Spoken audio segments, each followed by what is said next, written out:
আমি আসলে লন্ডন থেকেই আসছি এবং সম্ভবত সাংস্কৃতিক পরিষদের একজন জেনারেল মেম্বার। যেমন আমি এই লন্ডন থেকে বিভিন্ন কমিউনিটির সাথে যুক্ত রয়েছি, বিশেষ করে ব্রিটিশ বাংলাদেশ মিউজিয়াম ডাইভার্স অ্যাসোসিয়েশনের চেয়ারম্যান আমি। প্রত্যেক বছরই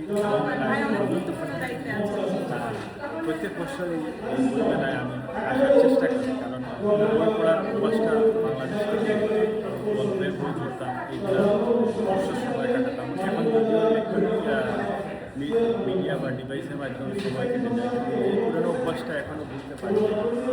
প্রত্যেক বছরই আসি এবং তাদের সাথে যে কবি সকলের সাথে তাদের পাশে থাকলে খুবই ভালো লাগে, কারণ ওদের মন রং খুবই ভালো লাগে কবিতা শুনি।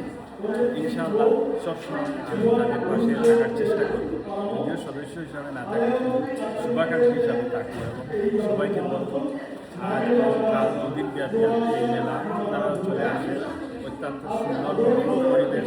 আমরা কিন্তু বিভিন্ন সময় সাংস্কৃতিক অনুষ্ঠান গান বাজনা সবসময় যাই, কিন্তু বইয়ের মেলায় আসলে অনুভূতিটা ডিপেন্ড হয়ে যায়।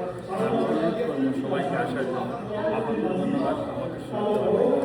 থ্যাংক ইউ ভাইয়া, থ্যাংক ইউ ফর আসার জন্য। এনজয় করেন, কিছু খেয়েছেন?